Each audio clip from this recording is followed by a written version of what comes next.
All right, we've got 4 terms in this next example. These are your polynomials, and 4-term problems are special because you're going to split it up into 2 groups. So I'm going to walk through the same process as we've been seeing. You're going to split it up into 2 groups. You got these first 2 guys. Let's draw like a little bracket there, and then you've got these second 2 guys. And you're gonna do the GCF of what we just did on the last example for greatest common factor. So here I've got 2 terms. Let's just focus on those 2 terms for a second. I don't even want to look at the second 2. Could even just cover those up. Don't even look at them for a minute. I know there's another whole problem there, but I don't care about those guys. Just look at the x cubed and the negative 8x squared. First, find your number. That's a 1 and that's an 8. Well, the only thing that goes into both of those is 1. So if you want, put the 1 on the outside. Otherwise, just leave it blank. We'll put a variable out there in this case. Now, when you look at the variables, what's the most number of x's you can take out? This guy has 3, this guy has 2, so you want to take out 2 from both groups. So I'll put my x squared on the outside. Now if I took away 2, I'm just subtracting the exponents, I have 1 left. Here if I take away 2, I don't have any left, but you know what? I'll just put that minus 8, right? Remember, we didn't divide by a number. So that's it. X squared times x is x cubed. X squared times negative 8 is negative 8x squared. Go on to the other side. Totally cover that up. Don't even worry about that. I'm just looking at these 2 terms. So again, I say, well, what's the biggest number I can divide out? And then what's the most number of x's? Well, when I look at the numbers, again, I can look at the smaller one. A 2 goes into 2, nothing higher. So does 2 also go into 16? Absolutely. So I'll divide them both by 2. Now remember with the sign, if your first guy is negative, the first guy who's going to end up in the parentheses first, if he's negative, let's take the negative out with him.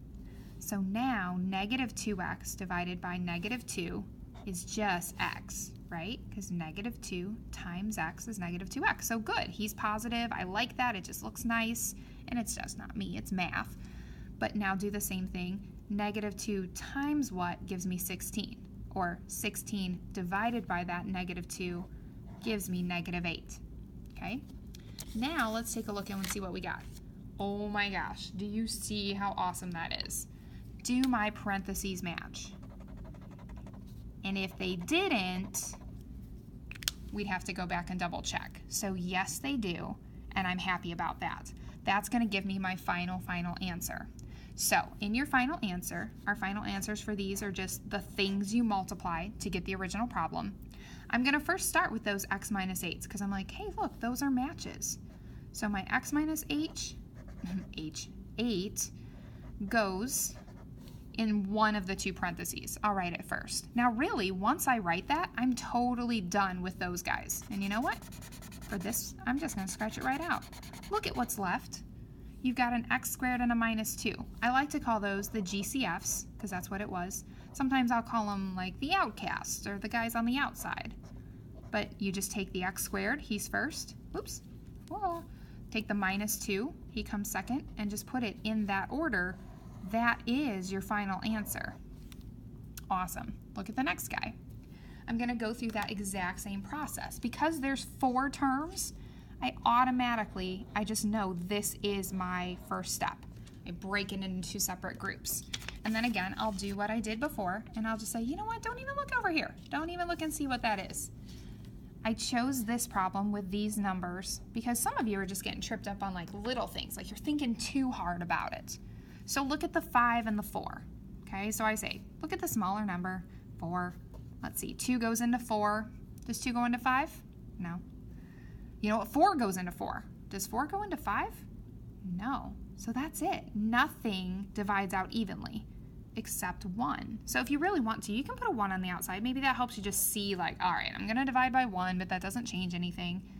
Now what about the x's? This guy's got 3. This guy's got 2. Let's take out the most we can, which is 2. So I'm going to take out 2 here.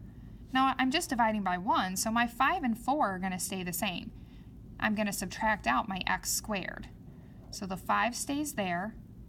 This x squared is coming out, so I only have 1 x left in the first group. The minus 4 stays there. It was x squared. I took x out, x squared, so that's it. I'm good. Double check. Multiply it back through. I get those original 2 terms. Let's look at the other side. It's the same process, but now on this one, and we just talked about what happens with the numbers, this one still, you got to watch your sign. And again, don't overthink it. Don't think there's more to it than there really is. What number comes out of both 5 and 4? What number divides into those evenly? Nothing. But you know what, this first guy, he needs to be positive. So when I divide by nothing, or I divide by just -1, that's just going to flip the sign. So now I've got a positive first term. Careful, what is 4 divided by -1? -4. Okay, so watch your signs there, but that's okay if only a 1 divides out. And in this case, he had an x, he did not have an x. That's fine. You can't take any x's out of the second group, no big deal, because the big deal is, hey, my parentheses match, so I know I'm on the right track. You could still make another mistake or something just because your parentheses match, but no, these look fine. So in my parentheses here, my final answer, I'm going to write my matches. I see a 5x minus 4, I'm going to write it down. Those have to match. That's why we can write the matches. And I'm going to cross them out. That way you can see what's actually left over. The x squared and the -1. Just buddy them up.